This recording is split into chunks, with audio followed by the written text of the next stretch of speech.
오늘 우리에게 주신 하나님의 말씀은 신약성경 마가복음 2장입니다. 마가복음 2장 13절에서 17절 말씀입니다. 신약성경 55쪽에 있습니다.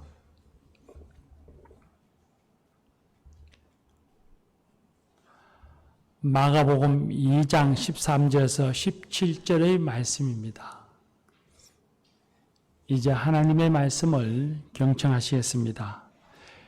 예수께서 다시 바닷가에 나가시매 큰 무리가 나왔거늘 예수께서 그들을 가르치시니라. 또 지나가시다가 알표의 아들 레위가 세관에 앉아 있는 것을 보시고 그에게 이르시되 나를 따르라 하시니 일어나 따르니라. 그의 집에 앉아 잡수실 때 많은 세리와 죄인들이 예수와 그의 제자들과 함께 앉았으니 이는 그러한 사람들이 많이 있어서 예수를 따름이러라. 바리새인의 서기관들이 예수께서 재림 및 세리들과 함께 잡수시는 것을 보고 그의 제자들에게 이르되 어찌하여 세리 및 죄인들과 함께 먹는가? 예수께서 들으시고 그들에게 이르시되 건강한 자에게는 의사가 쓸데없고 병든 자에게라야 쓸데있느니라. 나는 의인을 부르러 온 것이 아니요 죄인을 부르러 왔노라 하시니라. 아멘. 이 말씀으로 하나님이 은혜 주실 줄 믿습니다. 예수님께서 가버나움 마을에 계시다가 다시 갈릴리 호수 바닷가로 나가셨습니다. 길을 가시다가 세리인 알표의 아들 레위가 세관에 앉아 있는 것을 보셨습니다. 마가복음에는 레위라고 이름이 나오지만 마태복음에서는 마태라고 이름이 나옵니다. 우리에게는 마태라는 이름이 훨씬 더 귀에 익숙합니다. 마태가 세관에 앉아 있는 것을 보시고는 예수님께서 그를 제자로 부르셨고 마태는 그 자리에서 일어나서 예수님을 따랐습니다. 예수님 시대 당시의 세리는 늘 유대인들의 반감과 혐오의 대상이었습니다. 그럴 수밖에 없는 이유가 몇 가지 있었습니다. 첫 번째는 민족적으로 세리는 자기 나라 국민들을 억압하고 통치하는 로마 사람들을 위해서 일하는 사람들이었습니다. 두 번째는 종교적으로 세리라고 하는 직업이 로마 사람을 만나거나 많은 이방인들과 접촉하고 만나는 직업이었습니다. 세 번째는 세리는 과도한 세금을 징수하여서 자기 배를 채우는 사람들이었습니다. 그러니 유대인들로서는 반감을 가질 수밖에 없고 미워할 수밖에 없고 혐오할 수밖에 없는 그런 사람들이었습니다. 그런데 예수님은 이런 세리를 자신의 제자로 부르셨습니다. 왜 예수님은 세리를 제자로 부르셨을까요? 예수님에게는 12명의 제자가 있었습니다. 그런데 그들이 어떻게 예수님의 부름을 받았는지, 그들의 출신이 어디인지, 그들의 직업이 무엇인지 성경은 자세히 가르쳐주고 계시지 않습니다. 예수님께서는 마태를 부르시고 베드로를 부르시면서 왜 그들이 부름을 받았는지 그들의 자격이나 조건에 대해서 우리에게 가르쳐 주시지를 않았습니다. 그런데 분명한 것은 예수님이 부르시면 그들은 제자가 되어지고 그들은 전혀 다른 삶을, 새로운 삶을 살았다는 것입니다. 마태 역시도 마찬가지였습니다. 그는 세리라는 직업이 사람들로부터 미움을 받고 혐오스러운 직업이었지만 자신에게 풍요를 주고 재물을 안겨준다는 이유로 그 직업을 갖고 살았습니다. 그러나 예수님이 부르시자 재물의 안정과 풍요를 포기해버리고 하나님 나라를 위해서 헌신과 희생의 길에 들어섰습니다. 그러므로 예수님의 부름이 곧 제자됨의 자격이었습니다. 지난주 공동회를 시작하기 전에 경건회를 하면서 읽은 말씀이 사도행전 1장의 24절에서 26절 가룟 유다를 대신해서 사도를 세우는 말씀을 읽었습니다. 제자들과 함께 다니던 사람들 중에 예수님의 부활을 증언할 수 있는 사람, 그런 사람이 후보자가 되었고 2명의 후보자가 생겼습니다. 한 사람은 바사바라 하는 사람과 한 사람은 유스도라고 하는 마띠아였습니다. 두 사람이 모두 자격이 있었으면 그 두 사람을 다 사도로 제자로 세우면 될 텐데 11명의 남은 제자들은 가룟 유다를 대신할 한 사람만을 선출했습니다. 우리 교회의 공동회도 마찬가지라고 생각합니다. 우리 교회의 안수집사 권사라면 누구나 장로로 선출되어서 봉사의 직분을 감당할 수 있다고 생각합니다. 예수님이 그들을 불렀고 그들은 예수님의 제자이기 때문입니다. 자격과 조건을 논하기 전에 예수님의 부르심이 있었고 그들은 예수님의 부르심으로 제자가 되었기 때문입니다. 지난 주일에 22명의 후보자는 물론이거니와 이런저런 이유로 그 후보에서 제외된 분들까지 모두가 다 우리 교회 집사요, 권사라면 장로의 직분을 감당할 수 있었다고 생각합니다. 그러나 교회의 질서에 따라서 우리는 3인의 장로만을 선출하려고 하는 것입니다. 마치 11명의 제자들이 남은 한 자리를 위해 두 사람 가운데 한 사람만 선택할 수밖에 없었던 것처럼 말입니다. 그러므로 우리는 장로의 선택에 따라서 그 사람의 믿음이나 그 사람의 인격의 잣대로 그 선택을 삼아서는 되지 않습니다. 예수님의 제자들 가운데 두 사람의 후보 중에 바사바라고 하는 사람이 선택받지 못했습니다. 그러나 그 선택받지 못한 바사바가 그만한 자격이 되지 않고 그만한 믿음이 되지 않았기 때문에 선택받지 못한 것이 아니었습니다. 그러므로 우리도 장로를 선택하고는 있지만 선택되어지지 못한 사람들, 혹은 그런 걸로 인해서 그 사람의 믿음이나 그 사람의 인격을 평가하지 않기를 바랍니다. 우리 모두는 다 주님의 제자요, 교회에 그만한 직분을 받아 감당할 수 있는 사람들입니다. 그러나 교회의 질서에 따라서 세 사람을 장로를 선출할 수밖에 없다고 하는 사실을 기억하시기를 바랍니다. 또한 11명의 제자들은 기도하고서 제비를 뽑았습니다. 제비를 뽑았다고 하는 것은 모든 선택의 결정권을 하나님께 맡기고 하나님을 의지한다는 의미를 갖고 있습니다. 그리고 그들은 제비를 뽑아서 마띠아를 선출했고 그 선택된 사람은 기도의 응답이요 하나님이 택하여 세운 사람이라고 믿고 인정했습니다. 우리는 그들과는 다른 방식, 현대적인 방식, 민주적인 방식으로 교우들이 투표를 하고 있지만 선택된 사람이 누구든지 우리 역시도 그런 하나님이 택하여 세우신 사람이라는 것을 믿고 인정해야 합니다. 존중해야 합니다. 그리고 택함을 받은 사람은 하나님 앞에 선자로 살아야 합니다. 베드로 사도가 베드로전서 5장에서 자기와 함께 장로된 자를 지칭하면서 말하기를 고난의 정인이라고 했습니다. 장로의 직은 영광스러운 직이지만 동시에 고난의 직입니다. 주님을 위해, 교회를 위해, 성도의 본이 되기 위해서 헌신과 희생, 경건과 절제의 무거운 십자가를 지고 가야 하는 직분이라고 하는 사실을 꼭 잊지 마시기를 바랍니다. 교우님들도 그 십자가를 잘 지고 갈 수 있도록 격려해 주시고 기도해 주시기를 바랍니다. 예수님이 제자로 부름을 받은 세리 마태의 집에 초대를 받아서 식사하셨습니다. 그 식사의 자리엔 마태만 있었던 것은 아니었습니다. 친구인 다른 세리들이 있었고 죄인들이 예수와 함께 식사를 했습니다.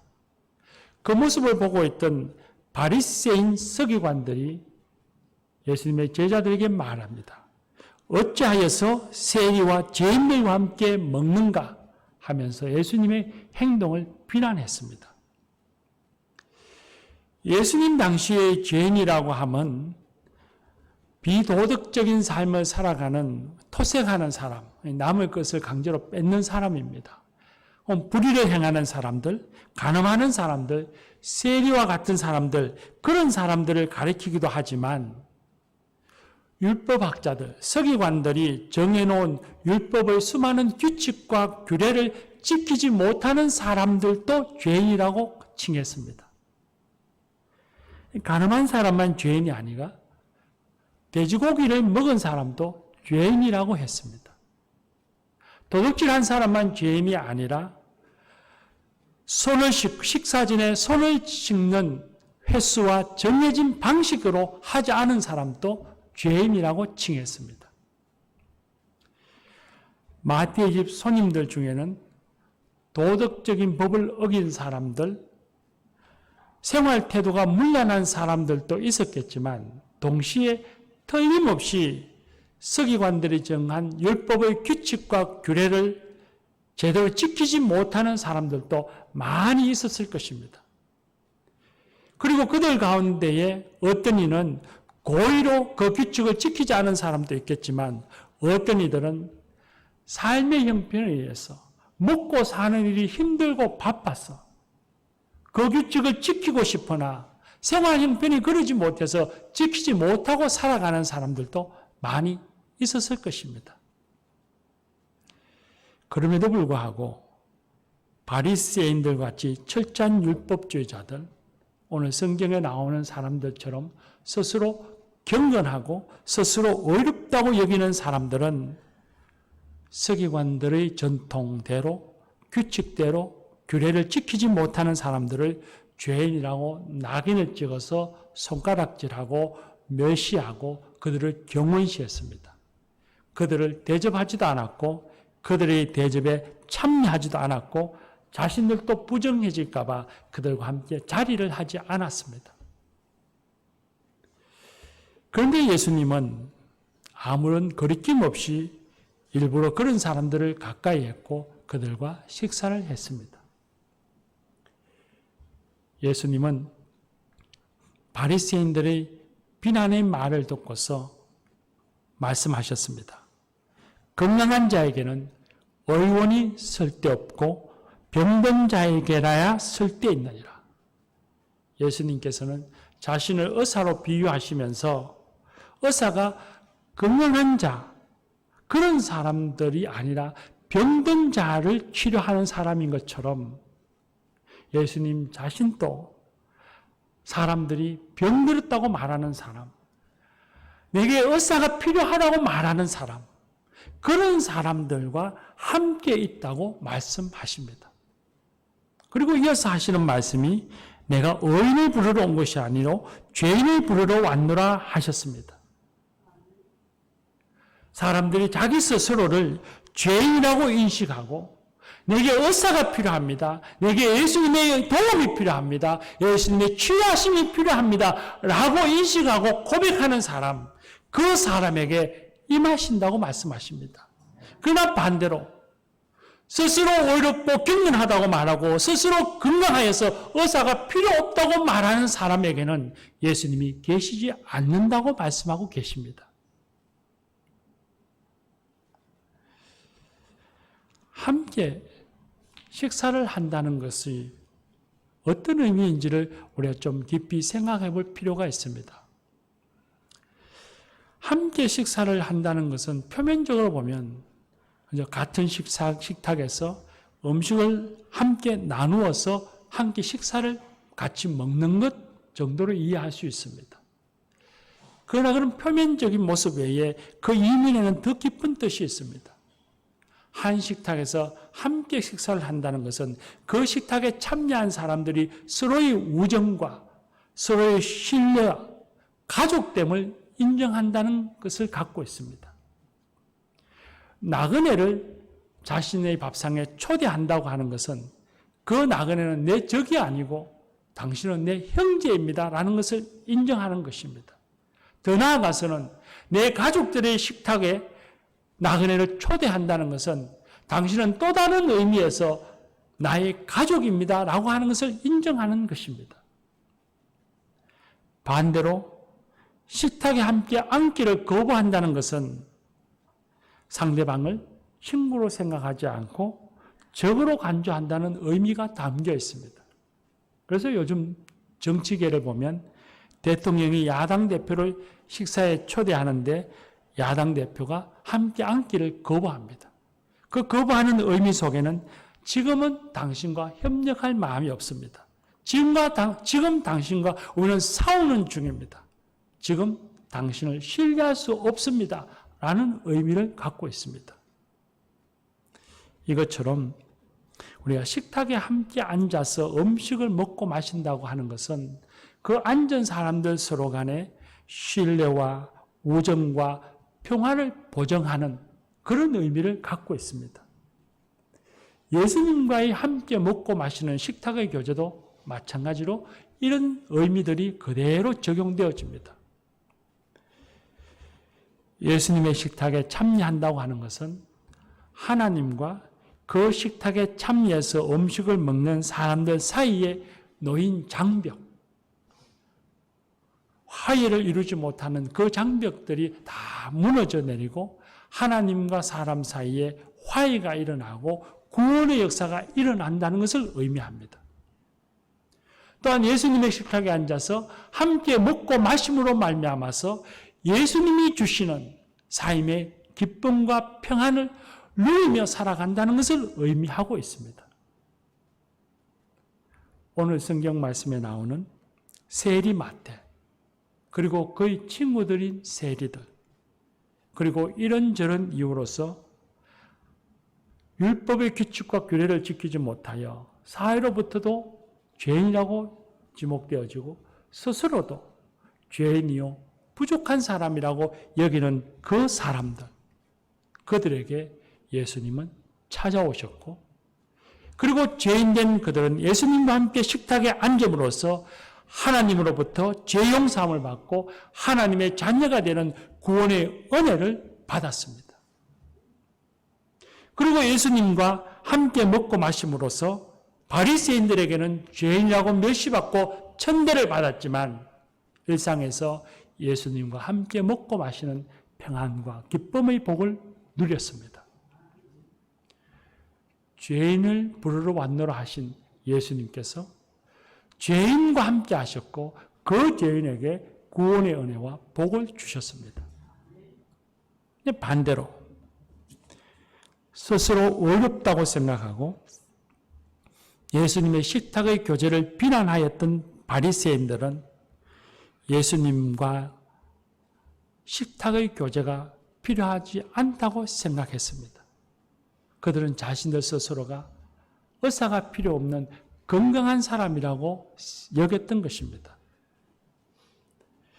몸이 아프지만 자신이 아프다는 사실을 인정하지 않는 한 의사를 찾아가지 않듯이 바리새인들은 스스로 어려운 사람이라 여겼기 때문에 하나님의 은혜와 하나님의 용서가 더 이상 필요치 않다고 생각했던 것입니다. 결국엔 이 바리새인들은 예수님께로 나아가지 않았습니다. 예수님과 함께 식탁의 자리에 앉지 않았습니다. 예수님을 대적했고 그리고 마침내 예수님을 십자가의 죽음에 넘겨주는 씻지 못할 죄를 범했습니다. 바리새인들이 가진 자만심과 자기 만족, 그것이 얼마나 큰 화를 일으키며 오히려 불행하게 하는가를 알 수 있습니다. 바리새인들이 가졌던 자만심과 자기 만족, 이것이야말로 하나님 나라에 우리를 들어갈 수 없게 하고 하나님과 멀어지게 하는 가장 큰 걸림돌이고 장애물입니다.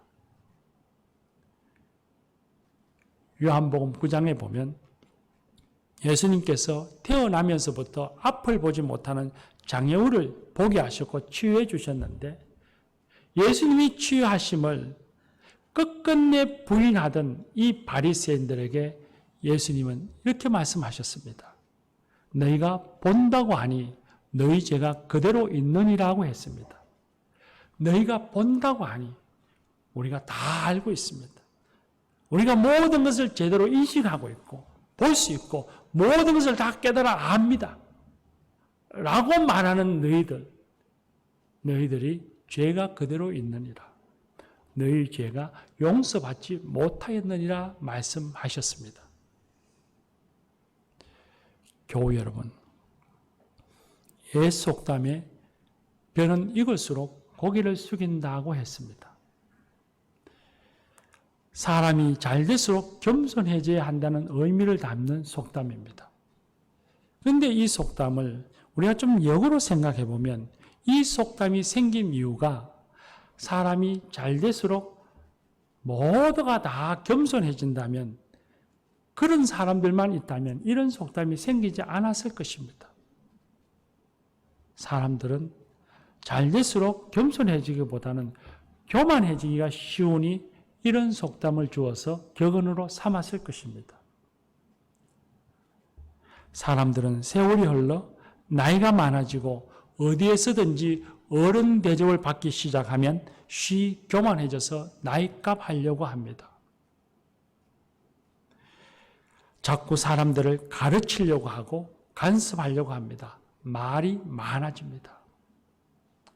사회적 지위가 높아져 갈수록 겸손해지는 것이 아니라 섬김을 받으려 하고 섬김을 받지 못하면 불쾌해합니다. 자리값 하려고 합니다. 교회에서도 직분이 생기고 신앙의 연수가 많아져 가고 많이 봉사하고 많이 기도하고 신앙의 체험을 가질수록 더 겸손해지는 것이 아니라 교만해지는 경우를 간혹 보게 됩니다. 내가 이쯤이면 되었지 뭐.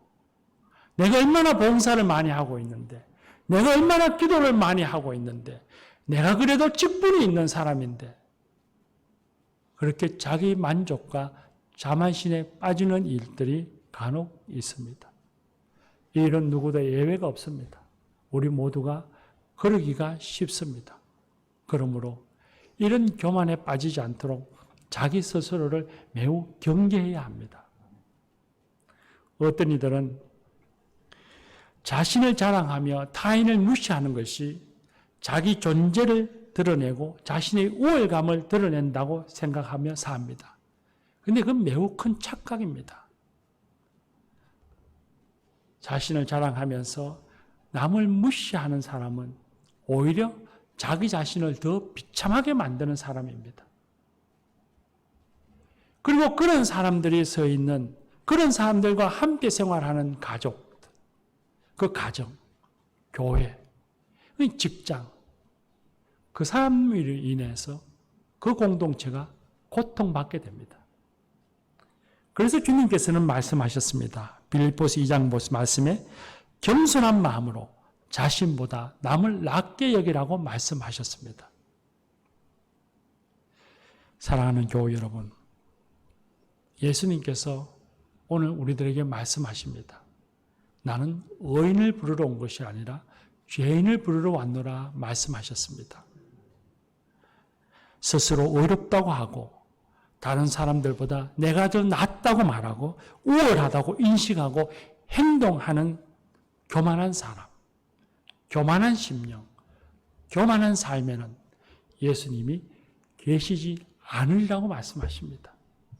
예수님께서 그런 곳에는 계실 곳이 없고 예수님이 그곳에는 임재하지 않으신다고 말씀하십니다.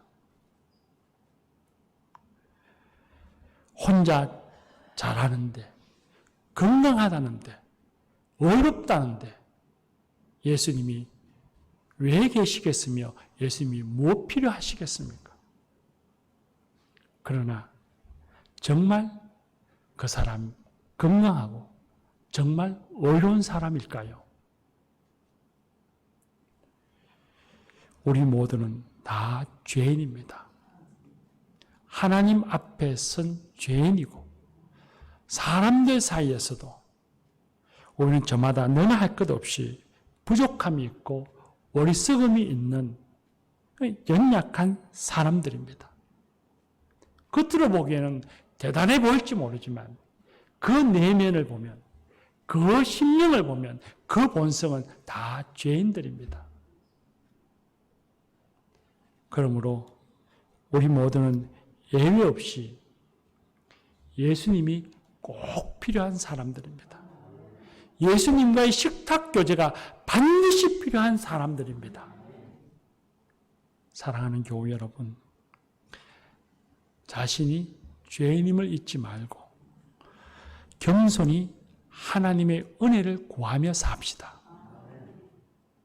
자신이 부족함과 어리석음을 잊지 말고 나와 함께 살아가는 내 가족들, 교우들, 동료들, 그들을 인정하고 섬기며 사랑하며 삽시다. 그때에 죄인을 부르러 왔노라 하시는 그 예수님께서 우리 가운데 임재하시고 우리와 함께 먹고 마시시며 주님이 주시는 평안과 기쁨을 우리가 누리게 될 것입니다. 기도합시다.